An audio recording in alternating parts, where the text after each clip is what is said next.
ઉત્તરાયણ પર્વને ગણતરીના દિવસો બાકી રહ્યા છે। ઉત્તરાયણ પર્વને અનુલક્ષી લોકો પતંગ દોરી સહિત ઉત્તરાયણની ઉજવણી માટે જરૂરી સાધનોની ખરીદી કરી રહ્યા છે। ત્યારે વડોદરા શહેર પોલીસ દ્વારા પણ શહેરીજનો ઉત્તરાયણનો પર્વ હર્ષોલ્લાસ તેમજ સુરક્ષિત રીતે ઉજવી શકે તે માટે પ્રયત્ન કરી રહી છે। જે અંતર્ગત આજરોજ ડીસીપી ઝોન 3ના અધિકારી અભિષેક ગુપ્તાની અધ્યક્ષતામાં એક બેઠક યોજવામાં આવી હતી। આ બેઠકમાં ઝોન 3 વિસ્તારમાં આવતા પાણીગેટ, કપુરાઈ, વાડી, મકરપુરા, માંજલપુર પોલીસ મથક હદ વિસ્તારમાં પતંગ દોરીનું વેચાણ કરતા વેપારીઓ વિશેષ ઉપસ્થિત રહ્યા હતા। બેઠક દરમિયાન વેપારીઓને જણાવાયું હતું કે ચાઇનીઝ દોરીનું વેચાણ ન કરાય, જાહેરનામામાં દર્શાવેલ પ્રતિબંધિત વસ્તુ ન વેચાય। સાથે જ કેટલાક વેપારીઓ પોતાની લારી કે માલ સામાન રસ્તા વચ્ચે ખેંચી લેતા હોય છે, જેથી વાહન વ્યવહારને અડચણ થતી હોય છે। જેથી વેપારીઓને સૂચના આપી હતી કે રસ્તા પર લારી માલ મૂકી વાહન વ્યવહારને ખોરવવામાં ન આવે। સાથે જ બેઠકમાં પ્રાણીઓ, પક્ષીઓને ઉત્તરાયણ દરમિયાન સારવાર કરનાર એનજીઓના પ્રતિનિધિઓને પણ બોલાવાયા હતા।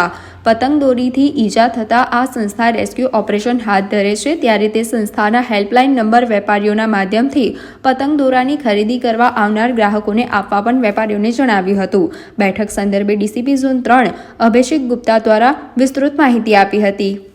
બે ત્રણ મુદ્દાઓ જે પતંગ દોરી વેચતા હોય એમની સાથે ચર્ચા કરવી હતી। જેમાંનો એક મુખ્યત્વે મુદ્દો એ હતો કે ચાઇનીઝ દોરી, ચાઇનીઝ ઉપરનું જો વેચાણ કરતા હોય તો તે બંધ કરી દે, અને પોલીસ તો સતત કેસ કરી જ રહી છે।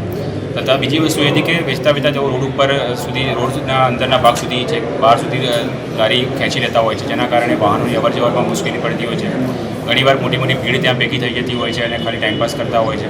તો આ બધી વસ્તુઓ ન થાય, વાહનોની અવરજવરને નુકસાન ન થાય, વાહનોની અવરજવર સરળતાથી થઈ શકે તથા આમ જનતાને કોઈ નુકસાન ન થાય તે બાબતે એમને સૂચના કરવામાં આવી હતી અને તે બાબતે તેમની સાથે ચર્ચા કરવામાં આવી હતી। અને આ ચર્ચામાં અમે એનજીઓના માણસોને પણ હાજર રાખ્યા હતા કે જેઓ જીવદયા ટ્રસ્ટના માણસો છે અને કંઈ પણ એવો બનાવ બને છે જ્યાં પશુ પક્ષીને નુકસાન થતું હોય કે કોઈ વ્યક્તિને નુકસાન થતું હોય તો તેઓ તરતથી પહોંચીને તેઓને સહાય આપતા હોય છે, નિઃશુલ્ક સહાય આપતા હોય છે। તો તેમનો જે toll free number, helpline number છે તે પણ એમને સર્ક્યુલેટ કરવામાં આવ્યો છે કે તેઓ પતંગ દોરીની સાથે સાથે તે હેલ્પલાઇન નંબર પણ વેચે એ લોકોને આપી શકે કે જેથી તેઓ કંઈ પણ એવો બનાવ બને તો એનજીઓનો સંપર્ક કરી શકે છે।